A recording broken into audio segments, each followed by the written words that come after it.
성격 급했던 저는 일단 머리채부터 잡은 후 뒤흔들고 몰아세웠습니다.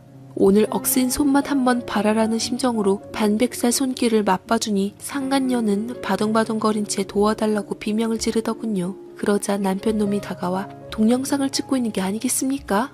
하며 너만 찍을 줄 아냐? 나도 찍을 줄 안다. 이거 내가 찍은 거 경찰서에 넘겨서 신고하고 동네 맘카페에다 뿌려버려서 어린이집에 흥가게 만들 거야. 그래도 괜찮겠어? 라고 하는데 순간 저와 딸은 남편의 생각지도 못한 작태에 한참을 어리 빠져 있었고 그새 상간녀는 쏙 빠져나가 제 남편 뒤로 숨었습니다.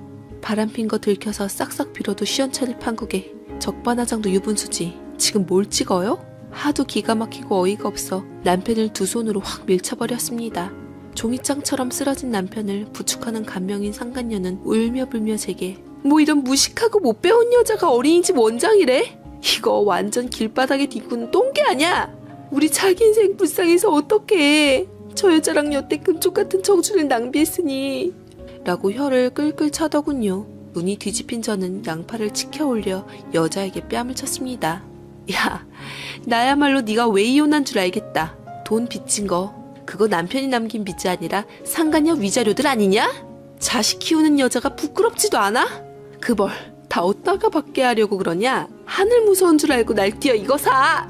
라고 하자 남편은 저더러 협박한다고 그것까지 다 녹음해 놓은 후 경찰서에 정말로 신고를 하려고 하더군요. 도리어 상간녀가 뭐가 무서운지 말려서 멈추긴 했지만 참 기가 차더이다. 이게 제대로 흘러가는 세상 맞습니까? 뭘 잘했다고 똥개 운운하며 입을 놀린답니까? 남편은 저 여자한테 어찌나 홀렸던지 준비한 이혼 서류를 제 앞에 툭 던졌습니다. 이혼하자. 나 도저히 당신 같은 사람이랑 같이 못 살겠어. 위자료 줄 테니까 재산 분할이나 철저하게 하자고. 이 집은 내 명의로 산 거니 당장 둘 나가. 나가라고. 세금을 피하고자 이사할 새 집을 남편 이름으로 산 게 실수였습니다. 그토록 남편을 믿었고 배신할 거라곤 상상조차 해본 적이 없기 때문에 흔하게 하는 말처럼 다른 남자 다 그래도 내 남편만은 안 그럴 줄 알았기에 충격이 더 심했습니다. 다 늙어서 장난이려니 평생 모범적으로 산 남편 일탈이려니 생각했는데 남편의 그저 그런 바람이 아닌 진심이었던 게 절 더 아프게 하고 고통을 주었네요. 저는 분하고 원통해서 그 자리에 앉아 대성통곡을 했고 딸은 지 아빠와 상간녀에게 온갖 말로 못달 저주를 퍼부으며 울부짖고는 저와 함께 집을 빠져나왔습니다. 딸은 지 오빠들에게 전화를 걸어 비상대책 회의를 소집했고 뒤늦게 온 아들들은 처음에는 하나같이 아버지가 절대 그런 분이 아니라며 그럴 리가 없다고 했지만 증거 사진을 본 후에는 같이 분개해하며 그런 걸 그냥 내버려뒀냐고 당장에 쳐들어가서 그 여우 같은 건 내쫓자고 아우성이었네요. 자식들이 제 편을 들어주고 제 입장을 이해해주는 건 고맙긴 했으나 차마 부모로서의 면이 서질 않았습니다. 평소 부모라면 끔찍하게 여기고 존경에 맞이하는 자식들 마음이 오죽했으며 얼마나 실망을 했겠냐 말입니다. 솔직히 남편 뭐 볼 거 있다고 상간녀가 그랬겠나 싶어 목적은 돈 하나 노리고 접근했다는 생각에 재산관리는 하나부터 제가 10까지 다 했던지라 돈 나올 수 있는 구멍들은 일절 다 차단해버렸네요. 그리고 그들의 동태를 잘 살폈습니다. 뭘 더 캘 것이 있나 지켜봐야 했으니깐요. 하지만 상간녀 돈이 목적이 아니었던 건지 정말로 내 남편을 사랑하기라도 했던 건지 남편 집 하나 빼고 빈털터리가 된 줄 알고서도 사랑을 포기하지 못하더군요. 남편 역시 그 마음에 감동해서 절절한 마음이 날이 갈수록 커졌던지 어디서 꽁쳐놓은 전재산 털어서 빚 갚아주고 명품백에다 액세서리에다 아주 사랑꾼 나셨더라고요. 둘이 살림까지 차린 뒤 심지어 아이까지 가진 그들은 톡에다가 아기에 관련된 초음파 사진들이랑 아기 신발이나 소품 등을 찍어놨는데 온갖 정남이가 다 떨어졌습니다. 그 여자와 손 꼭 붙잡고 창피한 줄도 모른 채 자식들 앞에서 제게 무릎까지 꿇더라고요. 여보, 나 이 여자 정말 사랑해. 그만 이혼해줘. 미안하지만 사랑하는 여자 앞에서 부끄러운 남자가 되느니 차라리 부끄러운 남편과 아빠가 되고 말겠어. 제발 이혼해줘 여보. 라고 하는데 자식들이 오히려 분개해하며 저 대신 난리를 쳐줬지만 저는 이렇게까지 한 남편을 더 이상 말릴 재간이 없어서 결국은 그래 이혼해줄게. 어디 한번 잘 살아봐. 내가 너희들 얼마나 잘 사나 끝까지 지켜볼 거야. 자식들의 만류에도 불구하고 이혼을 해주었네요. 계속 끌어봤자 어린이집 사업에도 타격이 될 테고 다 늙어서 자식들 앞에서 창피함도 그만 당하고 싶었고 여자로서도 비참해지기 싫었습니다. 나 싫다는 남자 붙들고 있는 것도 자존심 상해서 네, 그냥 내 언니한테 버려줬어요. 대신 남편은 평생 키운 자식들에게 절연당했습니다. 그래도 품 안의 자식들이라며 어차피 떠나갈 자식들보단 자신의 인생이 더 중요하다고 눈 하나 깜짝하지 않더라고요. 그리고 좀 동네가 떨어진 곳에서 멀쩡하게 어린이집을 또 차렸습니다. 이 소식을 들은 딸이 실체에 대해서 소문을 내서 둘이 망하게끔 하자고 했지만 더 이상 그쪽 일에 간섭하기 싫었네요. 그렇게 그들은 5년 정도를 별 문제 없이 행복하게 사는 것 같았습니다.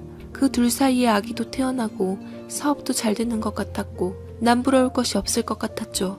허나 하늘은 있었던 건지 인과응보의 진리가 그들에게 다가가기 시작했습니다. 사이에 태어난 아기가 늘상 몸이 약해 병원에 머물고 있었고 세상에 비밀이 없는지 그 둘이 불륜 사이로 이루어진 부부라는 게 소문이 나서 어린이집 사업도 기울기 시작했다더군요. 소문은 그 여자 친아들의 학교에게까지 흘러가 멀쩡하게 학교 생활 잘하던 아들의 발목을 잡았고 이로 인해 가장 중요한 고3 시기에 방황하여 공부 잘하고 모범생이라던 아들의 인생을 날려버렸다 합니다.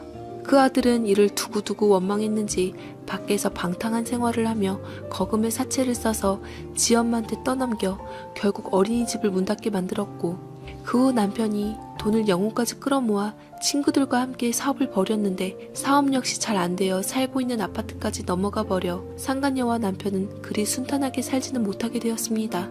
경제적으로 어려워지니 사랑만 있으면 살 것 같은 이 둘의 관계도 삐걱거리기 시작했던 모양이더군요. 어느 날 전 남편이 술 취해서 저희 집 문을 두드리는데 전 남편은 눈이 퀭해진 게 많이 지쳐 보였습니다.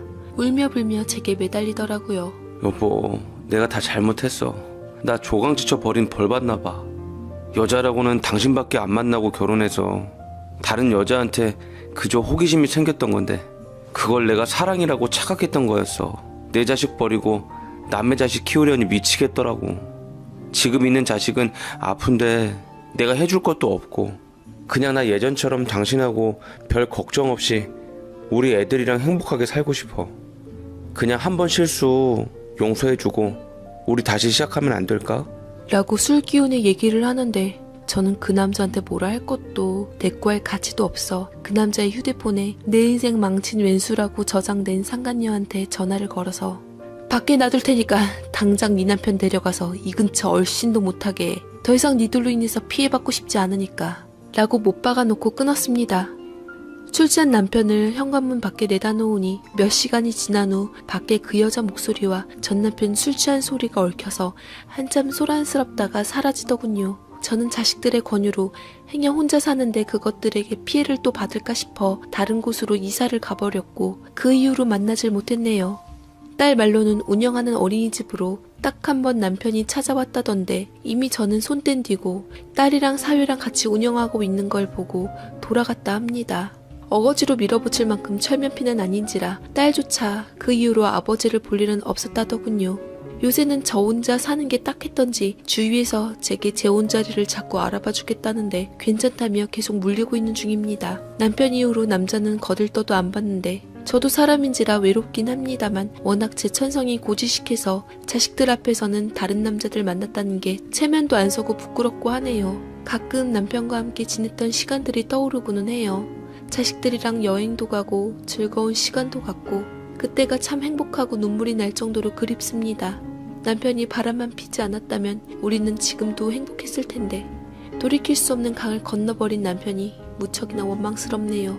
우리 자식들은 부디 배우자 때문에 상처받는 일이 없기를 바라며 저는 남편의 인과응보를 보고 제가 사는 동안 절대로 남의 눈에 눈물 맺힐 일만큼은 안 하고 살렵니다.